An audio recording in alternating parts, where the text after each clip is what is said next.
Bonjour à tous, voici la vidéo de présentation du Sony Xperia L. Il n'est pas encore disponible sur le marché, on a donc testé une version prototype du produit qui est plutôt bien finalisée. Il devrait être commercialisé d'ici quelques semaines à un prix inférieur à 300 €. Donc on peut voir que l'écran fait ici 4,3 pouces. À l'arrière, on est agréablement surpris par la coque légèrement incurvée, qui est ici de couleur rouge. Les produits semblent assez robustes, le revêtement est une sorte de soft touch assez agréable. Comme d'habitude, on trouve l'objectif, le flash LED, ici le petit logo qui atteste de la compatibilité NFC du produit. Le haut-parleur est situé en bas de la coque. Sur la tranche, la touche pour prendre les photos, le bouton d'alimentation et l'ajustement du volume ici. De l'autre côté, on ne trouve que le connecteur pour le chargeur. Et au sommet de l'appareil, on retrouve la prise jack 3,5 mm pour raccorder un casque. Donc on allume, on déverrouille ainsi. Donc on retrouve la plateforme Android 4.1 qui est personnalisée par l'interface Timescape de Sony. Le téléphone est assez réactif malgré le fait que ce soit un prototype.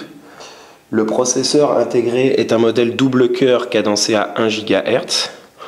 Donc on retrouve ici le menu déroulant pour ajuster les différentes connectiques. Ici on accède aux différents menus dans lesquels on retrouve les applications classiques d'Android, à savoir Chrome, le Play Store, mais également des applications typiques de Sony, Music Unlimited, Video Unlimited, qui sont des portails de téléchargement de contenu. Ici, Play Memories Online, qui permet de stocker en ligne avec un espace de 5 Go. Pour information, la mémoire intérieure est de 8 Go, extensible via micro SD.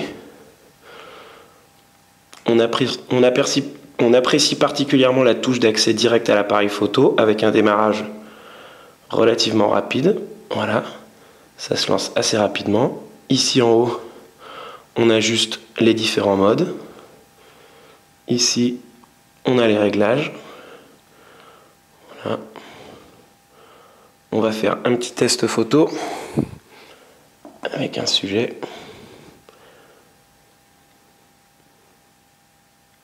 Donc voilà, l'autofocus est assez rapide.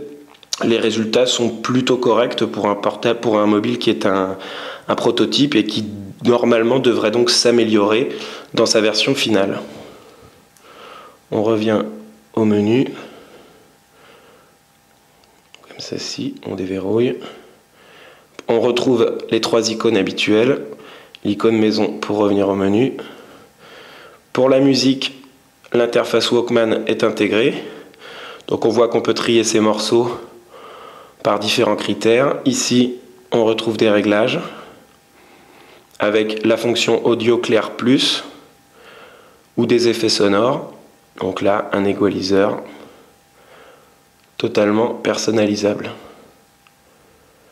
Pour la batterie, il s'agit d'un modèle 1750 mAh. Le terminal étant un prototype, on n'a pas vraiment pu tester cette autonomie. Cependant, on s'est amusé avec le téléphone pendant une journée et on a dû recharger la batterie dès le lendemain matin. Le terminal dispose d'un mode stamina, comme sur le Sony Xperia SP, qui permet de grappiller quelques précieuses heures. Donc au final, on a plutôt une bonne impression de ce produit, de ce prototype. Les seuls réels défauts, c'est une nouvelle fois comme sur le SP, une certaine lourdeur en main. On espère que la version finalisée va régler quelques très légers problèmes comme l'autonomie ou parfois la gestion du multitâche qui peut présenter quelques temps de latence.